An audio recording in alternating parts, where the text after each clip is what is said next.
Hello everyone, જય શ્રી કૃષ્ણ. કેમ છો બધા? આજના મારા નવા બ્લોગમાં તમારા બધાનું સ્વાગત છે. અને આજે છે શ્રાવણ મહિનાનો પહેલો સોમવાર. તો બધાને શ્રાવણ મહિનાના પહેલા સોમવારની હું શુભકામનાઓ આપું છું. શ્રાવણ મહિનાનો પહેલો સોમવાર છે, તો આજે હું બનાવવાની છું લાપસી ટ્રેડિશનલ રીતે અને પરફેક્ટ માપ સાથે.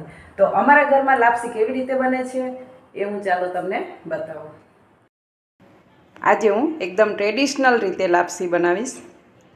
આપણે એના માટે લાપસી બનાવવા માટે ઘઉંનો આપણે કરકરો લોટ લઈ લીધો છે 1 વાટકી, અને ઘી અને ગોળ.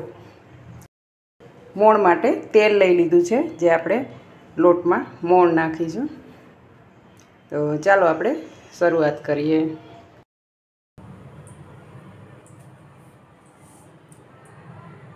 લાપસી બનાવવા માટે પહેલાં આપણે ઘઉંનો કરકરો લોટ લઈ લીધો છે, જે આપણે ભાખરી બનાવીએ છીએ એને પહેલાં આપણે આવી રીતે કડાઈમાં લઈ લઈશું, અને એમાં આપણે તેલનું મોણ નાખીશું.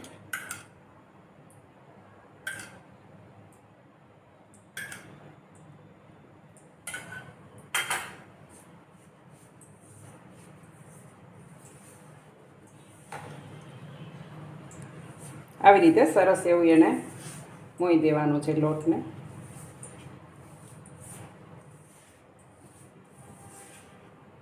જાઓ, મુઠ્ઠી પડતું મોણ નાખ્યું છે.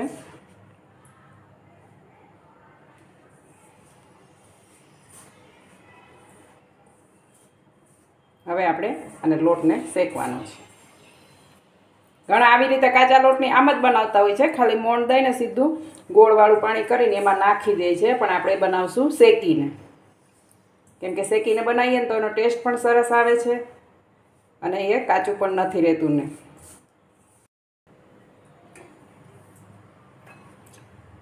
આપણે 1 વાટકી લોટ લીધો છે, તો એની સામે આપણે જેટલો લોટ હોય એટલું જ પાણી લેવાનું. એ ખાસ ધ્યાન રાખવાનું. આપણે 1 વાટકી લોટ લીધો છે, તો 1 વાટકી પાણી નાખવાનું. આ પરફેક્ટ એનું માપ છે. અને મેં આટલો અડધી વાટકી જેટલો ગોળ લીધો છે, પણ તમારે જો વધારે થોડો ગોળ ઓછો વધારે કરવો હોય તો કરી શકાય. કોઈને વધારે થોડુંક મોળું ખાવું હોય, કોઈને વધારે મીઠું ખાવું હોય, તો તમે થોડુંક વધઘટ કરી શકો છો. હવે આપણે આને ગરમ થવા મૂકી દઈશું. પાણીમાં ગોળ નાખી અને આ ગેસ ઉપર મેં એને અહીંયા ગરમ થવા મૂકી દીધું છે, એટલે ગોળ એમાં સરસ એવો ઓગળી જાય. અને ત્યાં સુધી આપણે અહીંયા આ લોટ શેકી લેશું. જે આપણે મોણ દઈને રાખ્યો છે એ લોટને થોડોક શેકી લેશું.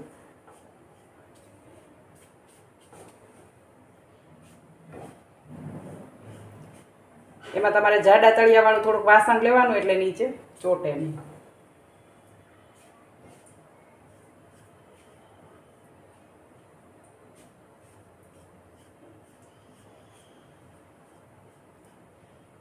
ઘણાને એમ થાય કે લાપસી તો ઇઝી છે બનાવવી, પણ લાપસી ઇઝી નથી. લાપસી તમે પરફેક્ટ માપથી બનાવો તો જ તમારી લાપસી સારી થાય છે. બાકી તો ચીકણી થઈ જાય અને કાંઈ એકદમ છૂટી થઈ જાય.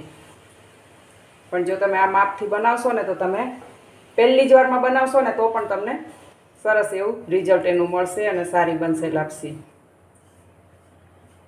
આપણે આને થોડી વાર ફાસ્ટ રાખી અને પછી ધીમો ગેસ કરી અને હવે એને ધીમા ગેસ ઉપર શેકીશું 4-5 મિનિટ સુધી બસ. જેથી કરીને સરસ એવો લોટ શેકાઈ જાય.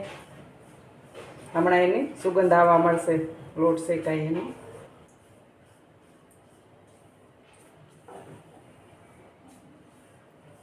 ત્યાં સુધી આપણે ગોળ પણ ઉગળી જશે પાણીમાં.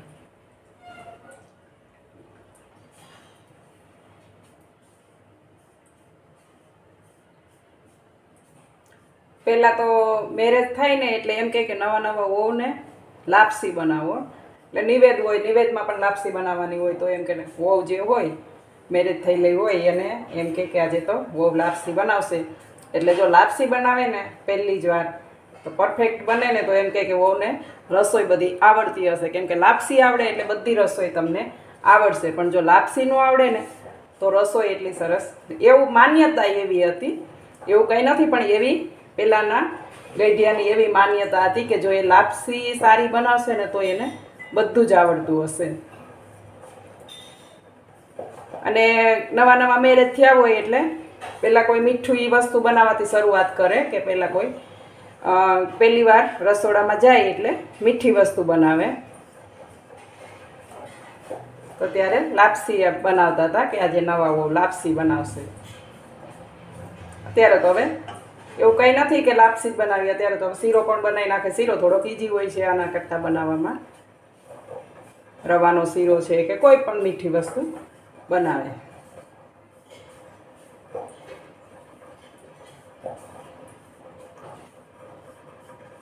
તો તમે જો ક્યારેય ન બનાવી હોય અને તમે આ માપ લઈને બનાવશો ને તો તમારી લાપસી એટલી સરસ થશે.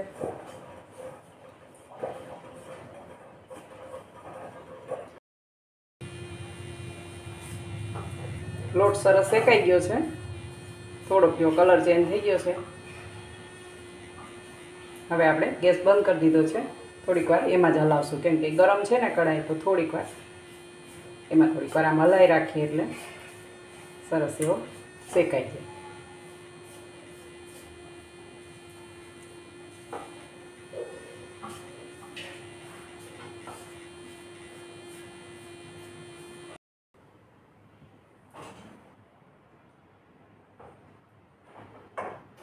લોટ શેકાઈ ગયો છે અને આપણે આમાં લઈ લઈશું.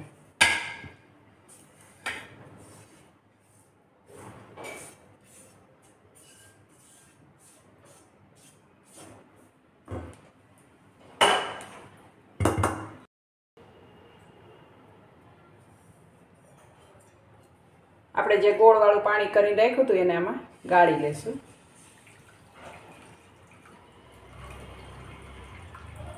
કે કચરો કાંઈ હોય નીકળી જાય. હવે ફરીથી આપણે ગેસ ચાલુ કરીશું. પાણીને થોડું ઉકળવા દઈશું. પાણી આપણું ઉકળી ગયું છે અને હવે આપણે આ લોટ એમાં નાખી દઈશું.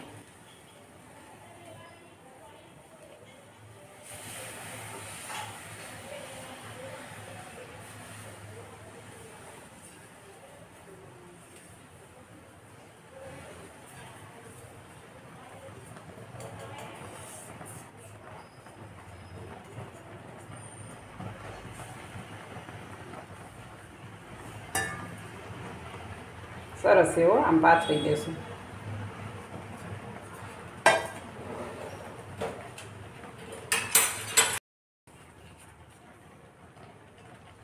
આવી રીતે આમાં વચ્ચે વેલણથી આમ ખાડા કરી દઈશું.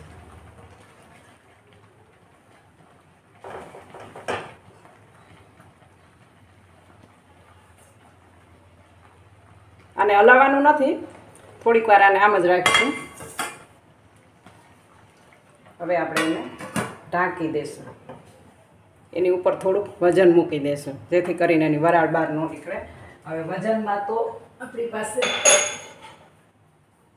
ખાયણી છે, તો ખાયણીને હું આવી રીતે ઊંધી મૂકી દઈશ કે એની અંદર વરાળ સરસ એની અંદર રહે અને લાપસી સરસ બફાઈ જાય. તો આપણે 7 મિનિટ સુધી રહેવા દઈશું. 7-8 મિનિટ થઈ ગઈ છે અને આપણે હવે જોઈ લઈને કે લાપસી થઈ છે કે નહીં.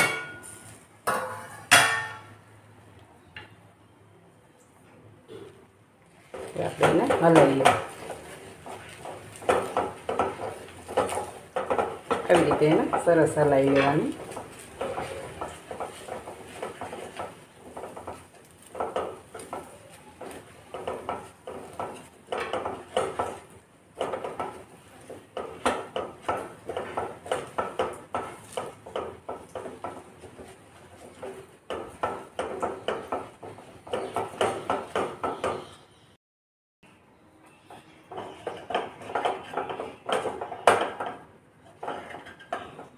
લાપસી સરસ જુઓ તમે મિક્સ થઈ ગઈ છે.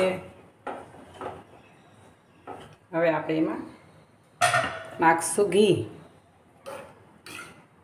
ઘી તો તમારે વધારે ઓછું તમારે કરવું હોય તો કરી શકાય છે.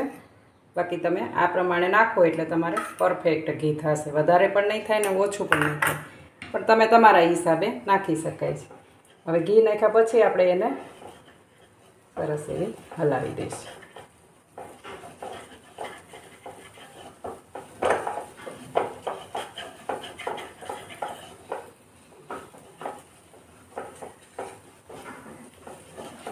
તમારે આમાં થોડીક વરિયાળી નાખવી હોય તો પણ નખાય, સારી લાગે છે.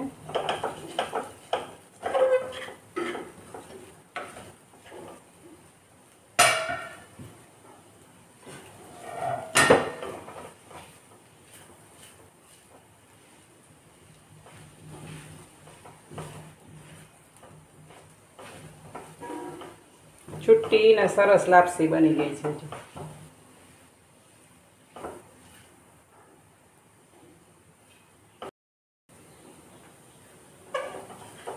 એક બે મિનિટ સુધી એને હલાવી અને હવે આપણે ગેસ ઓફ કરી દઈશું. તમે જોઈ શકો છો કેટલી સરસ લાપસી બની ગઈ છે, એકદમ છુટ્ટી ને સરસ. જો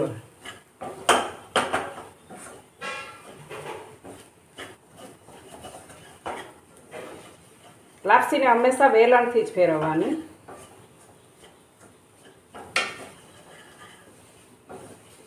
જો કેટલી સરસ બની છે.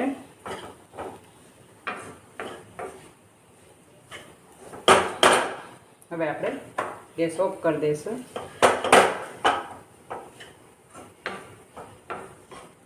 અને હવે દીવાબત્તી કરી નાનો ધૂપ કરી લઈશું.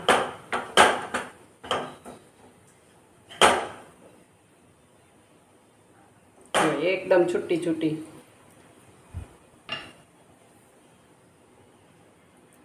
એકદમ પોચી ને એકદમ છૂટી છૂટી લાપસી તૈયાર થઈ છે.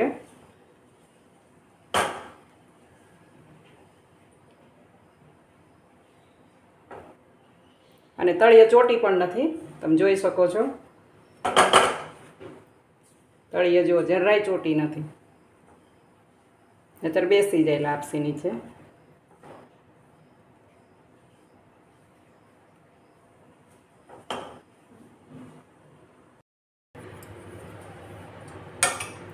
લાપસી બની ગઈ છે. તો હવે આપણે ભગવાનને ભોગ ધરીશું અને દીવાબત્તી કરીશું. તો આપણે ભગવાનને પણ ટ્રેડિશનલ રીતે પહેલાં જેવી રીતે જમતા હતા બધા માણસો, એવી રીતે આપણે આજે ભોગ ધરીશું.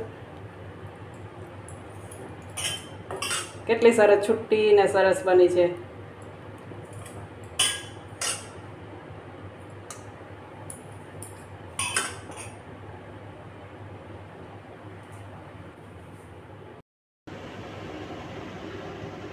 લાપસી બની ગઈ છે. જોતાં જ ખાવાનું મન થઈ જાય ને.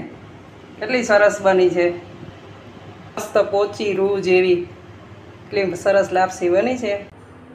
પહેલાં તો આપણા ઘરમાં કોઈ સારો પ્રસંગ હોય ને એટલે એમ કહેતા કે આજે લાપસીના આંધણ મૂકો, મતલબ કે લાપસી બનાવો. એટલે અને અત્યારે તો હવે સારો કોઈ પ્રસંગ હોય એટલે એમ કે બહાર જમવા જાશું, પાર્ટી આપો, એવી રીતે. એટલે ધીરે ધીરે આ બધી ટ્રેડિશનલ બધી જે રીત છે પહેલાંની એ બધી અત્યારે ભૂલાતી જાય છે, વિસરાતી જાય છે બધી. અને હવે અત્યારે જમાના પ્રમાણે બધું નવું નવું બધું બહાર જમવાનું છે, પાર્ટી છે, એવું બધું બદલાતું જાય છે. તો આજની મારી ટ્રેડિશનલ રીતે લાપસી બનાવવાની રીત તમને જો સારી લાગી હોય તો પ્લીઝ મારા વિડીયોને લાઈક, શેર અને સબસ્ક્રાઈબ કરજો. આજે શ્રાવણ મહિનાનો પહેલો સોમવાર હતો તો અમે સાંજે મંદિરે ગયા હતા અને મંદિર પણ એટલું સરસ શણગાર્યું હતું. શંકર ભગવાનના દર્શન કર્યા, ભોળાનાથના. જો કેટલું સરસ ડેકોરેશન કર્યું હતું.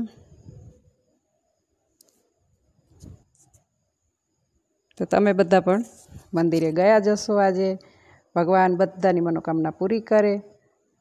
શિવલિંગ પણ એટલું સરસ અંદર સજાયું હતું, એમ થાય કે આપણે અહીંયા જોયા જ કરીએ ભગવાનને. આખા મંદિરમાં સરસ ડેકોરેશન કર્યું હતું. આજે શ્રાવણ મહિનાનો પહેલો સોમવાર છે તો આપણે દીવાબત્તી કરીને ભોગ પણ ધરી દીધો છે. અને આજે તો બધે શિવાલયમાં શંકર ભગવાનનું જ્યાં મંદિર હોય ત્યાં બધે માણસોની એટલી ભીડ હતી ને. તો ચાલો એના માટે હું એક ધૂન ગાવાનું મન થઈ ગયું છે.